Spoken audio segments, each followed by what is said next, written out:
আসসালামু আলাইকুম। আমার কাছে একটা জেনারেলের এসি সার্কিট এসছে। এই যে জেনারেলের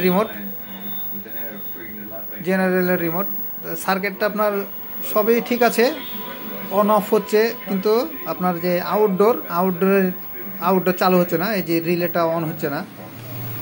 তো রিলেটা আমি এভাবে খুলিনি, যিনারা দিয়ে গেছে ওনারাই রিলেটা এভাবে খুলেছে। রিলের কভার আছে, রিলেটা হেভি রিলে।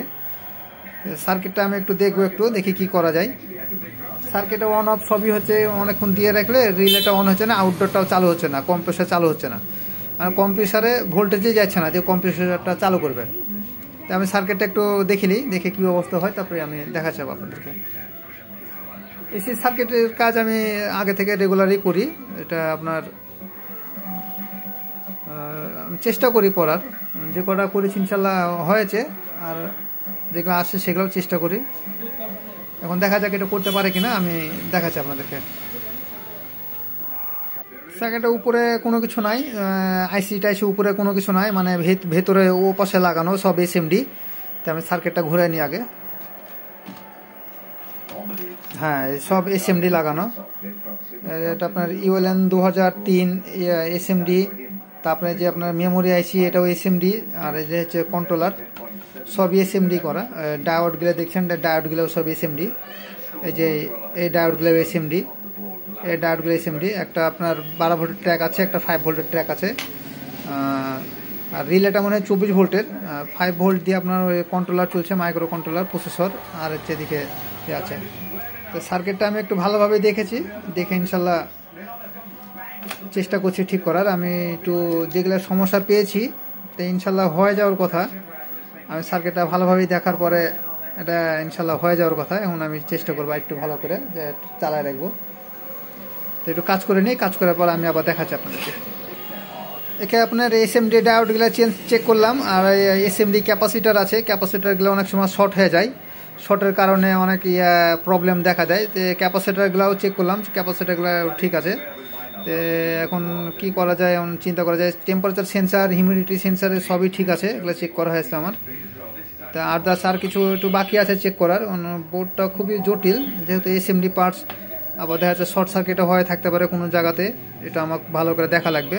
আমি আপনার ওই থিনার দিয়ে ভালো করে ওয়াশ করেছি বোর্ডটা, ওয়াশ করার পরেও হয়নি। এখন আমি একটু ভালোভাবে দেখবো, একটু দেখি যাক কী করা যায়। এই যে পাওয়ার দিয়েছি, অফ হয়ে গেল, আবার অন করলাম। অন করার পরে আমাকে 3 মিনিট থাকা লাগবে। 3 মিনিট পরে কম্প্রেসর অন হবে। তা আমি 3 মিনিট ভিডিও করব না, আমি কেটে একটু ভিডিও করব। যখন রিলে অন হবে তখন আমি আপনাদেরকে দেখাবো যে কটাস করে শব্দ হয়ে রিলেটা অন হচ্ছে। এখন 3 মিনিট হয়নি, আমি 3 মিনিটের আগেই আমি একটু চালু করব ক্যামেরাটা, যে আপনাদেরকে দেখাবো যে বোর্ডটা চালু হয়ে গেছে। কথা বলতে বলতে দেখি, নাহলে কখন কটাস করে অন হয়ে যাবে বোঝা যাবে না। সার্কিটটা আপনাদেরকে দেখায় একটু, তাহলে বুঝতে পারবেন। কটাস করে শব্দ হবে, একটু ভালো করে খেয়াল করেন, তাহলে বুঝতে পারবেন সময় হয়ে গেছে অন হওয়ার।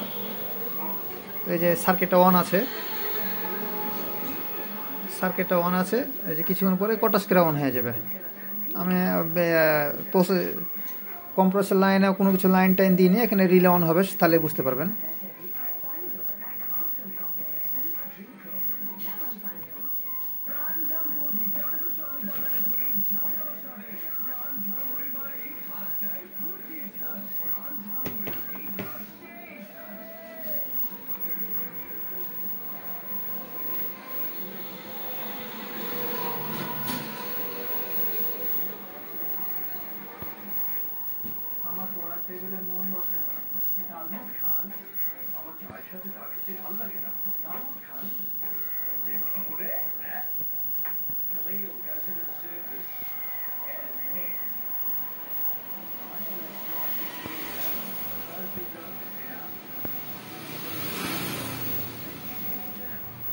আর কয়েক সেকেন্ড লাগবে, কয়েক সেকেন্ড পরেই রিলেটা অন হবে। একটু খেয়াল করবেন ভালো করে যে কটাস করে শব্দ হবে। আমি ক্যামেরা চালু করে রেখেছি যে শব্দটা দেখানোর জন্য রিলেটা।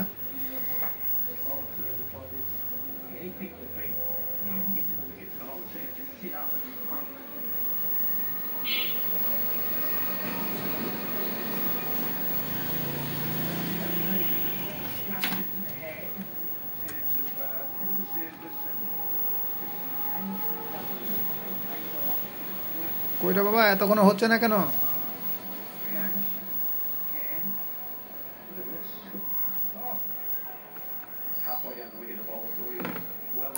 এই যে কটাস করে শব্দ হলো, মানে অন হয়ে গেছে। তা আমার পেজটা সবাই একটু ফলো করেন আমার কাজ কাম ভালো লাগলে, আর নতুন নতুন ভিডিও পাওয়ার জন্য সবাই। ইনশাল্লাহ। আসসালামু আলাইকুম।